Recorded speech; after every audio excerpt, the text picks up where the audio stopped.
स्वागत है आप सभी का ग्लोबल आईटीआई यूट्यूब चैनल पर। आज हम बात करने वाले हैं आईटीआई की जो मार्किंग सिस्टम है उसके पैटर्न के बारे में, और एक छोटा परिवर्तन भी है उसके बारे में भी वीडियो के लास्ट में डिस्कस करूंगा। ठीक है, तो ध्यान रखिएगा, जो परिवर्तन है वो खास करके ऐसे बच्चों पर है जिनका एडमिशन 2025 में हुआ था, और जो 2024 के बच्चे हैं जो ऑलरेडी सेकेंड ईयर में हैं उनके पर इसका प्रभाव नहीं पड़ने वाला है। फिलहाल हम बात कर लें, किसी भी एग्जाम को पास करने से पहले हमें ये पता होना चाहिए कि भाई उसकी प्लानिंग कैसे करना है, और प्लानिंग करने के लिए जरूरी है कि हम उसके पैटर्न को समझ लें और उसके नंबर सिस्टम को समझ लें। तो आप यहाँ पर देखने की कोशिश करिए, ये सभी ट्रेड के लिए लिखा हुआ है। ठीक है, इसमें कोई कंफ्यूजन नहीं होना चाहिए, सभी ट्रेड के लिए लिखा हुआ है। बस फर्क ये होता है कि जो इंजीनियरिंग ट्रेड होती है जैसे fitter, electrician, motor mechanic, machinist, Turner, welder और इलेक्ट्रीशियन, इलेक्ट्रॉनिक मैकेनिक वगैरह, ये सब इनमें क्या होता है, इंजीनियरिंग ट्रेड इनको बोला जाता है। और इनके अंदर WCS और ED के 6 क्वेश्चन जो है थ्योरी के अंदर मर्ज होके आते हैं। 6 क्वेश्चन इंजीनियरिंग ड्राइंग के,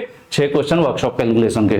बाकी जो जैसे अदर ट्रेड हैं, जो कोपा हो गए या फैशन डिजाइनिंग हो गए या सुइंग कटिंग हो गए, इन ट्रेड में सिर्फ थ्योरी रहता है, उसके अंदर ड्राइंग और मैथ नहीं इंक्लूड किया जाता है। तो इतना बेसिक सा डिफरेंस है, उसके अलावा और कोई डिफरेंस नहीं है। अगर जो इंजीनियरिंग वाले बच्चे हैं वो इस पूरे सेक्शन को एक मानकर चलें, एक सेक्शन, पूरा ये सेक्शन जो है एक मानकर चलें कि भाई मेरा ये टोटल जो है ए सब्जेक्ट है, यानी थ्योरी सब्जेक्ट है। और जो कोपा वगैरह के या जो नॉन इंजीनियरिंग वाले हैं वो भी अपना यही मानकर चलें कि मेरा ए जो है थ्योरी है और बी जो है आपका, ये दो हैं, इनको पास करना होता है, ए और बी को पास करना होता है। जो ED और WCS जिनके 6 क्वेश्चन आते हैं, इनका पास करने ना करने से कोई लेना देना नहीं है। ठीक है, इनको हम पूरा एक में मिला देंगे।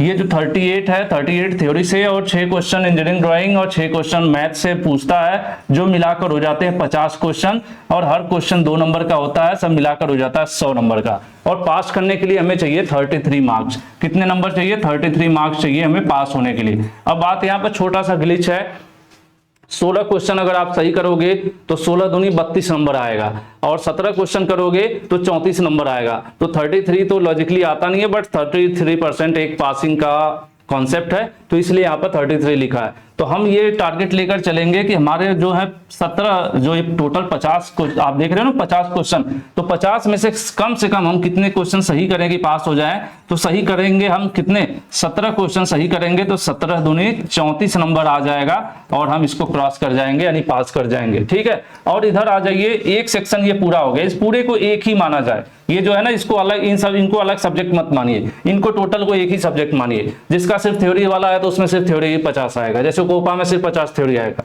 अब आ जाइए एम्प्लॉयबिलिटी स्किल में 25 क्वेश्चन आते हैं, 2 क्वेश्चन जो है रहता है भैया, 2 नंबर का एक क्वेश्चन रहता है, टोटल 50 नंबर हो गया। और पास करने के लिए देखिए यहाँ पर बिग ग्लिच है, 8 क्वेश्चन करोगे तो 16 नंबर ही रह जाएगा, और 9 करोगे तो 18 हो जाएगा। तो हम यहाँ पर क्या करेंगे, 9 क्वेश्चन करेंगे सही, 9 क्वेश्चन सही करेंगे तो 18 नंबर हो जाएगा, 17 क्रॉस कर गए यानी हम इसमें भी पास हो गए।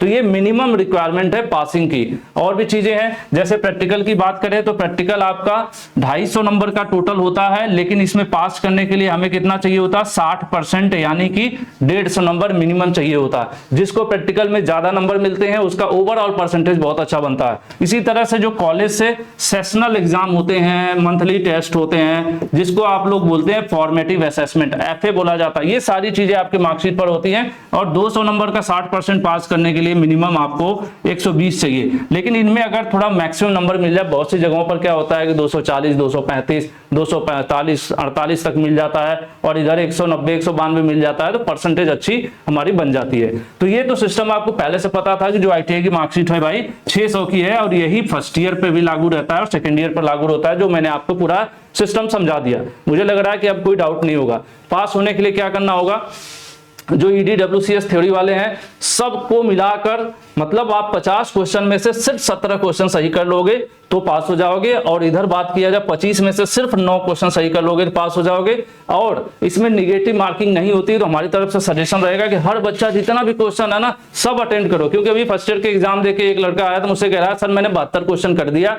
तो मैंने कहा भाई 3 किसके लिए छोड़ दिए? क्योंकि जब नंबर कटना नहीं है तो आप पूरा 75 क्वेश्चन करिए, जितना आपके आ रहे हैं क्वेश्चन टोटल है ना पेपर में 75 क्वेश्चन रहेंगे टोटल, एक ही साथ सारा पेपर होगा, ऐसा है ना, एक साथ बैठोगे, ये सब पार्ट वाइज ओपन होगा एक ही साथ, ऐसा नहीं है कि दो अलग अलग पेपर होंगे, एक ही बार ऑनलाइन बैठोगे आप, जो सिस्टम पर लॉगिन होगा, सीरियल वाइज सब आते जाएंगे, इनको आपको करना है। तो टोटल 75 में से आपको छोड़ना एक भी नहीं है, क्योंकि निगेटिव मार्किंग नहीं है। अब परिवर्तन क्या हुआ है वो मैं आपको बता देता हूं कि ऐसे बच्चे जिनका एडमिशन अभी मेरी जानकारी में यही है, बाकी कोई परिवर्तन होगा तो मैं बता दूंगा, जिनका एडमिशन 2025 में हुआ है, ठीक है, न्यू, भाई ये न्यू बच्चे हो गए ना जिनका एडमिशन 2025 में हुआ है, इनके साथ एक नई चीज आ रही है, इनके साथ एक है कि भाई या तो आप एक प्रोजेक्ट वर्क सबमिट करो, कॉलेज में प्रोजेक्ट वर्क सबमिट करो, या फिर किसी कंपनी में आप ओजीटी करो, ओजेटी है ना, ऑन जॉब ट्रेनिंग। तो इसका 100 नंबर निर्धारित है, इसका कितना नंबर है, 100 नंबर, इसका भी अब जो है ऐड होगा। तो अब समस्या आपके थोड़ा दिमाग में आ रहा होगा कि क्या ये जो मार्कशीट है 600 नंबर वाली वो 700 नंबर की हो जाएगी? नहीं, आपकी जो मार्कशीट है ऐसे ही रहेगी, जो खास करके किसकी बात कर रहा हूं मैं, जिनका एडमिशन 2025 में हुआ है, नए बच्चे जो फर्स्ट ईयर में है, ठीक है। तो क्या परिवर्तन हो गया कि ये जो 100 नंबर है ये इसमें ग्रेडिंग मिलेगी। मान लीजिए एग्जांपल के लिए, एग्जैक्ट मुझे याद नहीं, एग्जांपल के लिए आपका 95 नंबर मिला 100 में से, तो आपको A+ ग्रेडिंग मिलेगी, उसके नीचे रहेगा A मिलेगा, B मिलेगा, C मिलेगा, अलग अलग आपको ग्रेड मिलेगा। तो आपकी मार्कशीट पर एक कॉलम बढ़ जाएगा, क्या बढ़ जाएगा, ओजेटी का या प्रोजेक्ट वर्क के ग्रेड का एक कॉलम बढ़ जाएगा, और ग्रेडिंग आपके मार्कशीट पर A, B, C जो भी आप पाओगे वो लिखा हुआ बढ़ेगा। ये किस पे बढ़ेगा, जो नए सेशन वाले बच्चे हैं 2025 में जिनका एडमिशन हुआ है। तो ये रहा भाई नया एग्जामिनेशन पैटर्न, और ये रहा पासिंग का अपना सिस्टम। तो जो बच्चे पढ़े नहीं हो ना, तो वो अपना सेट कर लो कि यार इतना टारगेट किसी तरह से वो कर लेना है, ठीक है। प्लस देखो भोकाल सीरीज नाम का PDF और भोकाल सीरीज के नाम से marathon class global ITI YouTube channel पर उपलब्ध है। और अभी तक प्राप्त जानकारी के अनुसार जो आप सभी सूचनाएं दे रहे हैं, जिनकी परीक्षाएं इधर चल रही है ना, तो आप सभी की जानकारी के अनुसार एकदम चकाचक मैच कर रहा है। भोकाल सीरीज का PDF मैच कर रहा है, भोकाल सीरीज का सिंपल सी बात है, उसी को हमने मैराथन में करा रखा है। तो भोकाल सीरीज की तरफ जाइए और अच्छे नंबरों के साथ पास हुई है। और वेबसाइट globaliti.org, इसी वेबसाइट पर सारा PDF है, डाउनलोड कर लीजिएगा। बाकी वीडियो शेयर कर दीजिए दोस्तों के साथ। Thank you.